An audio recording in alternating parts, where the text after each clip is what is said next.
guys, welcome sa aking channel. For today's video ay i-unbox natin ang aking nabili sa Shopee nung 7/7.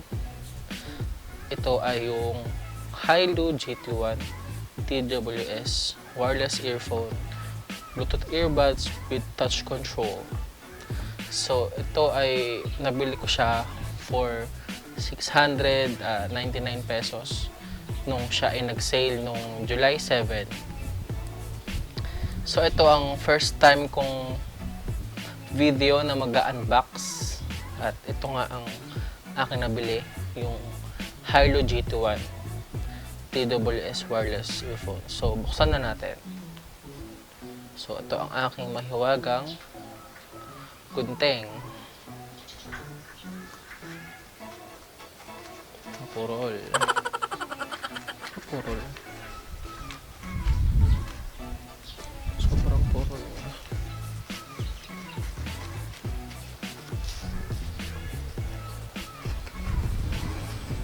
Sasya na kayo guys sa background noise kasi nasa labas ako. Medyo maingay. So ayan. So ito na.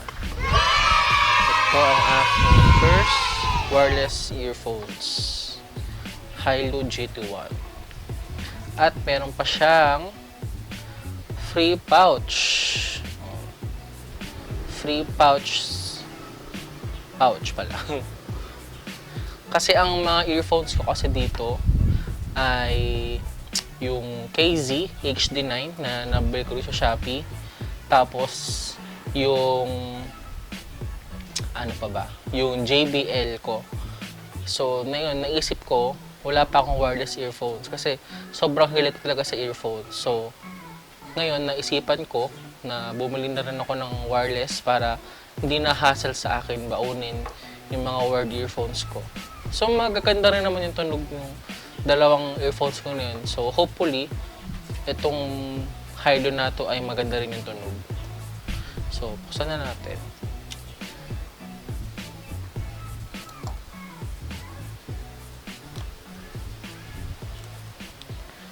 Baka tayo mag-open. Yan. Next time, kukuha na ako ng gunting. Na matino.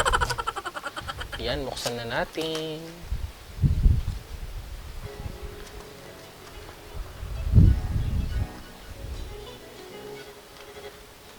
Ito ay nabili ko sa hailudirect.ph. So, yun yata yung pinaka official store ng Hailu Shopee.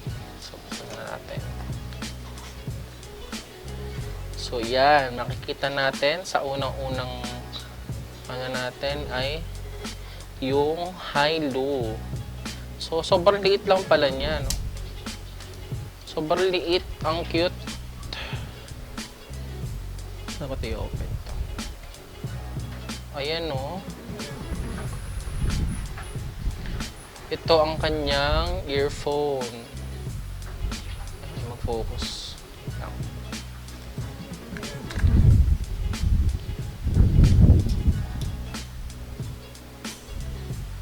Yan.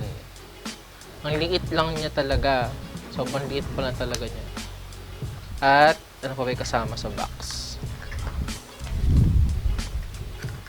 Siyempre, meron tayong manual na hindi naman natin binabasa, so tutorial lang yan. At itong charging cable. Itong charging cable na ito madaling mawala kasi lalo na kung meron ka mga kasamang naka-Android phone, madali siyang mawala. Ayan. Ayan. So ito pa, meron pa siyang free ear tips. Ear tips pa to, earbud, so kahit ano tawag nyo dyan. So, itabi muna natin siya. So, tignan naman natin ang kanyang specifications ng Hailu GT1 TWS. So, si Hailu GT1 TWS ay mayroong battery na 310 mAh. At meron siyang colors na color black. Pero nung nakita ko sa Shopee to, is meron siyang dalawang color, which is white. Hindi ko lang sure kung sa Gizmo China bakit black lang yung nilagay nila. Hindi ko rin masabi. Tapos, ang kanyang driver unit ay 7.2 mm dynamic. So, I'm assuming na ito yung speakers, mini speakers na ginamit dito sa loob ng Hailu. Tapos, ang kanyang music time ay meron 3.5 hours. Ang kanyang Bluetooth ay 5.0 na. At ang kanyang charging time is 1.5 hours.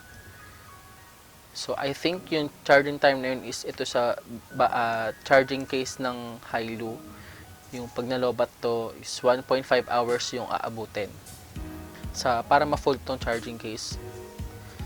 Sa kanyang rating naman, based dito sa tinitignan kong site, which is the Gizmo China, meron siyang overall rating na 9 out of 10. Sa kanyang design is 10 out of 10. Connectivity ay 9 out of 10. Battery ay 8 out of 10. Performance ay 9 out of 10. At ang kanyang features ay 9 out of 10.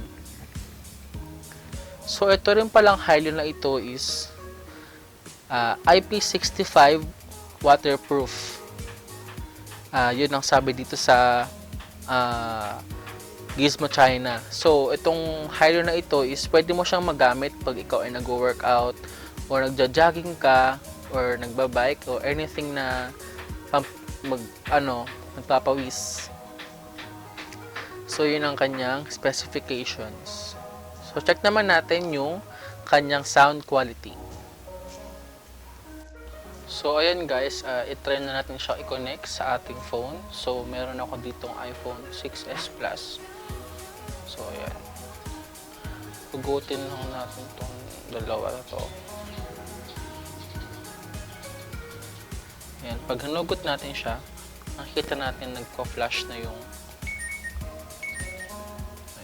text. Ayan, makikita natin, no? Nagko-flash yung kanyang itong right side. So, ibig sabihin, naghahanap siya ng device. Ayan, focus. So, ayan. Ito lang. Ayan. Naghahanap siya ng device. So, tingnan natin dito sa ating phone. Makikita natin dito, Hailu GT1R. GT1R. Yan. Nag-donotop na naman yung Shopee sa akin, nanep. So, yan, makikita natin, connected na siya. Tingnan natin dito sa batteries. Ay, nag-open. Mali. So, ang kagandahan dito, makikita mo yung battery. Ayan, meron na lang tayong 40%. So, i-try natin siya sa music. May mga music dito. Naka-Spotify ako eh.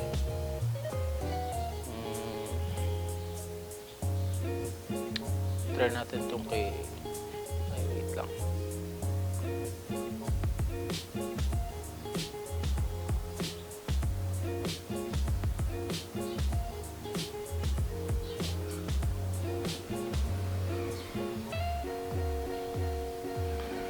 Try natin to. Let's try the sound.